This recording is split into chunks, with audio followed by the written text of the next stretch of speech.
کرنا ہوگا۔ ہماری بیٹیاں اگر چاہتی ہیں کہ میرا شوہر بہت اچھا ہو تو پہلے اپنے آپ کو اچھا بنانے کی کوشش کریں۔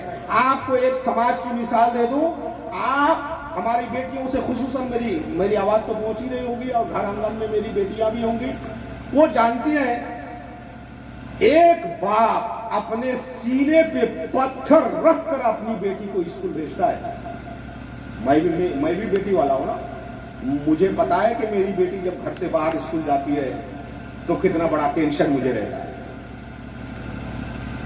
ہر باپ کو رہتا ہوگا جس کی بیٹی ہے، اور پڑھانا بھی ضروری ہے، تو گھر میں اسکول تو ہے نہیں، گھر میں مدرسہ نہیں ہے، گھر میں مدرسہ اسکول نہ ہونے کی وجہ سے ہمیں اپنے بچوں کو بھیجنا پڑتا ہے۔ اگرچہ گھر سے گاڑی آ کر لے کر جاتی ہے اور گاڑیاں گھر میں لا کر چھوڑتی ہے، یہ ایک الگ میٹر ہے، لیکن ایک چیز آپ دیکھیے کہ اگر آپ بیٹی والے ہیں تو آپ کو خود اس بات کا احساس ہوگا کہ کتنا، لیکن پھر بھی ہم اپنی بیٹیوں کو ہائی اسکول کرواتے ہیں جبکہ وہ بالغہ رہتی ہیں، انٹر کرواتے ہیں جبکہ وہ بالغہ رہتی ہیں، اس کے بعد ان کا گریجویشن میں ایڈمیشن کرواتے ہیں جب وہ بالغہ رہتی ہیں۔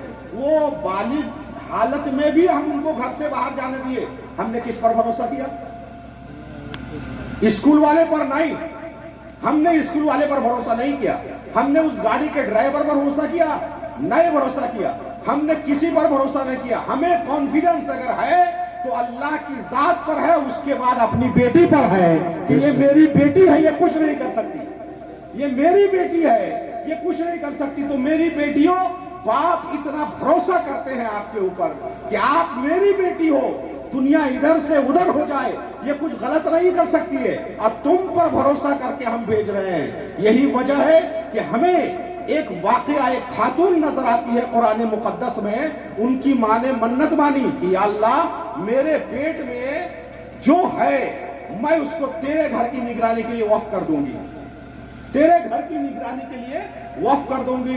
اس دور میں آدمی بھی وقف ہوتے تھے، اور اتفاق سے بیٹا پیدا نہ ہو کے بیٹی پیدا ہوئی، بیٹا پیدا نہ ہو کے بیٹی پیدا، لیکن سماج میں ماحول یہ تھا کہ بیٹے جو ہوتے تھے وہی وقف ہوتے تھے، وہی مسجد میں جھاڑو لگاتے تھے، صفائی کرتے تھے، مصلی بچھاتے تھے، سارا کام ان کا وہی ہوتا۔ لیکن ان کی بیٹی، اب انہوں نے سوچ لیا کہ میں نے اللہ سے تو یہ کہا کہ جو بھی میرے پیٹ میں ہے وہ میں وقف کروں گی، اس میں نے بیٹا کا شبد بھی نہیں بولا، بیٹی کا شبد بھی نہیں بولا۔ اب یہ بیٹی پیدا ہو گئی ہے تو مجھے وقف کرنا ہے، مجھے وقف کرنا ہے۔ چنانچہ وہ مسجد میں گئی اور مسجد ہی کی خدمت کرنا شروع کی۔ اس بیچ میں وہ چھوٹے موٹے خاندان کی بیٹی نہیں تھی، نبیوں کے خاندان کی بیٹی تھی، اونچے گھرانے کی بیٹی تھی۔ روئے زمین پر جتنے لوگ آباد رہتے تھے ان میں سب سے اونچے نسب، حسب، عزت، دولت والے گھر کی بیٹی تھی۔ وہ دھیرے دھیرے بڑی ہوتی چلی گئی، مگر مجال ہے کسی نے اس کا چہرہ دیکھا ہو، مجال ہے کسی نے ان کے قدموں کی آہٹ سنی ہو، مجال ہے کسی نے ان کے کپڑوں کو دیکھا ہو جو سوکھنے کے لیے دیے جاتے ہیں، کسی نے نہیں دیکھا۔ بس ایک نگراں، ان کے خاص اور گھر کے انسان وہ کبھی کبھی دیکھ لیا کرتے تھے کہ حجرے میں ہے کہ نہیں ہے۔ ایک دن وہ حجرے میں پہنچتے ہیں، دیکھتے ہیں کہ وہ کھانے میں انگور کھا رہی ہے، انگور کھا رہی ہے۔ موسم انگور کا نہیں تھا مگر انگور کھا رہی ہے۔ حیرت میں پڑ گئے کہ انگور اس موسم میں کہاں ملا؟ کہا بیٹی یہ انگور تمہیں کہاں سے ملا؟ جواب دیتی ہے جس خدا نے اپنے گھر کی خدمت میں لگایا ہے وہی خدا مجھ کو کھانے پینے کے لیے دے رہا ہے۔ سبحان اللہ، سبحان اللہ۔ وہی خدا مجھے کھانے، دیکھیے کتنا بڑا تقوی حاصل کر لیا تھا انہوں نے، کتنی بڑی پرہیزگاری حاصل کر لی تھی انہوں نے۔ جبکہ اس مسجد میں نوجوان لڑکے بھی آتے تھے، خوبصورت لڑکے بھی آتے تھے، دولت مند لڑکے بھی آتے تھے، مالدار لڑکے بھی آتے تھے، سیٹھ ساہوکار بھی آتے تھے، پڑھے لکھے ان پڑھ بھی آتے تھے، سبھی آتے تھے، مگر انہوں نے اپنی ماں کی عزت کی حفاظت کیا کہ ماں نے اس کو مسجد میں چھوڑ دیا تو اللہ ہی کی عبادت کرتے رہے۔ میری بیٹیاں، اگر تم کو اپنا باپ اعتماد میں لے کر تم پر بھروسہ کر کے اسکول جانے کی اجازت دیتا ہے تو ان کی عزت و آبرو کی حفاظت کرنا اور حضرت مریم کی سنت پر عمل کرتے رہے۔ سبحان اللہ، سبحان اللہ۔ میں نے سنایا وہ حضرت مریم کا واقعہ تھا، بڑا تفصیلی واقعہ ہے، بڑا تفصیلی واقعہ ہے۔ بعد میں ایک نبی کی ماں بن گئی۔ تو عرض کر رہا تھا کہ اللہ کریم نے ہمیں جوڑ عطا فرمایا، اس کی نشانی ہے اور پھر اس میں ہمارے لیے سکون رکھ دیا, ہمارے غم سے دوری. لیکن سکون کب ہے؟ جب آپ فٹ جو لباس ہے آپ کے لیے بہترین لباس ہے اس کا چوائس کریں گے.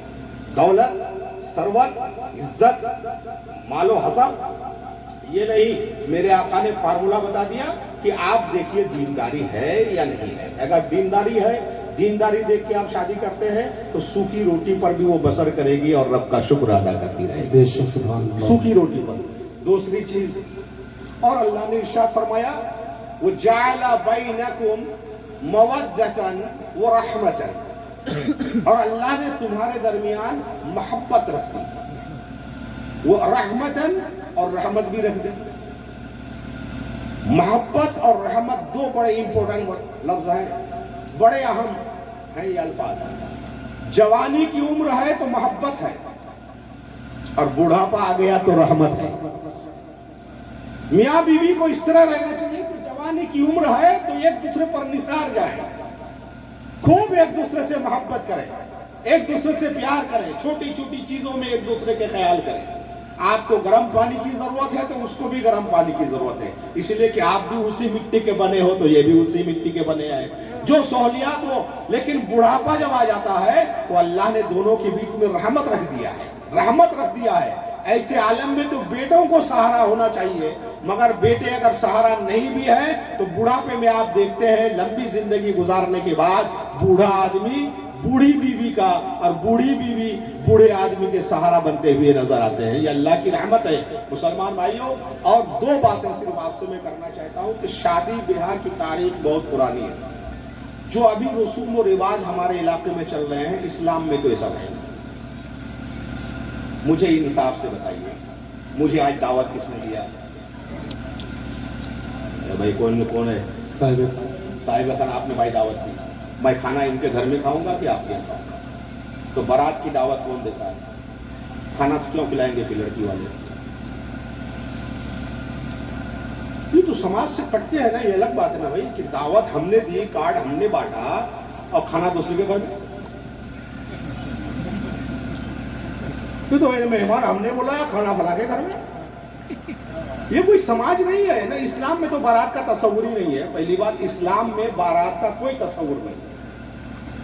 مذہب اسلام میں بارات کا کوئی تصور نہیں ہے. لیکن جب ہم اپنے مہمانوں کو جن کو ہم نے بلایا ہے دوسرے کے گھر میں اگر ہم کھانا کھلانا چاہتے ہیں تو ہمیں اتنا ہی مہمان لے کر جانا چاہیے جتنا وہ بخوشی کھلانا چاہتے ہیں. بے شک ہمیں اتنا ہی مہمان لے کر جانا چاہیے جتنا وہ بخوشی کھلانا چاہتے ہیں. کسی بھی دارالفتہ سے آپ فتویٰ مانگ لیجئے, کسی بھی مفتی سے آپ پوچھ لیجئے, ان باراتیوں کو جو آپ جھگوا بھر لے کر جاتے ہیں کھلانا شران ان کے اوپر واجب نہیں ہے, کیونکہ انہوں نے دعوت نہیں دی. انہوں نے دعوت نہیں دی, آپ تو زبردستی ان کے اوپر تھوپ رہے ہیں. آپ کا مطلب بھائی آپ نہیں, مطلب ہم سب مسلمان ہے نا. ہم لوگ زبردستی لکھوا دیتے ہیں کہ 200 آئیں گے, 250 آئیں گے, 300 آئیں گے. آپ جانتے ہیں شادی میں کتنا ہلکا.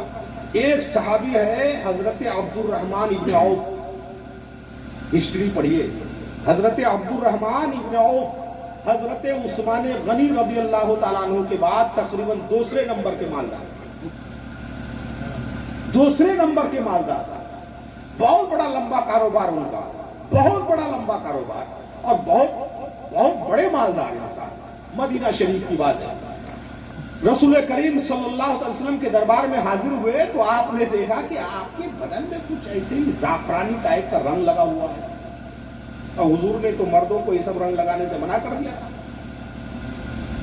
رنگ وغیرہ یہ سب لگانے کے لیے منع کیا تھا اللہ کے رسول نے. پھر دیکھا ان کے کپڑوں میں, ان کے بدن میں کچھ زعفرانی ٹائپ کا رنگ لگا ہوا. پوچھا عبد الرحمن مہاجری یہ کیا ہے؟ تو کہتے ہیں یا رسول اللہ میں نے ایک گٹھلی برابر سونا دے کر ایک عورت سے نکاح کر لیا. کیا فرماتے ہیں؟ جملہ دیکھیے کہ میں نے ایک گٹھلی کے برابر سونا دے کر ایک عورت سے نکاح کر لیا ہے. کہاں کی بات ہے؟ مدینہ شریف میں. تاجدار مدینہ موجود ہے, تاجدار مدینہ مدینہ شریف میں موجود ہے. ہمارے اور آپ کے آقا مدینے میں ہیں, ان کے صحابی کی شادی ہو رہی ہے, ان کو خبر نہیں. ان کے صحابی کی شادی ہو رہی ہے, ان کو خبر نہیں. اور ایسے غریب صحابی کی نہیں ہو رہی کہ چٹ منگلی پڑ گیا, مالدار صحابی کی ہو رہی ہے, مگر ان کو خبر نہیں ہے. اس کا مطلب کیا ہے کہ اس دور میں جو حقیقی اسلام کا دور تھا, نکاح کے دنوں میں دعوت ملے تب بھی سبحان اللہ اور نہ ملے تب بھی سبحان اللہ. کوئی رنجش کی بات نہیں تھی. سیٹھ ہے, رشتہ دار ہے, پردھان ہے, ایم ایل اے, گھر کا مکھیا ہے, اگر ان کو بھی دعوت نہ ملے تو اپنے دل میں کوئی برا وہ لوگ نہیں مانتے. اور آج پھپھا کے پھپھا کو اگر نہیں پوچھے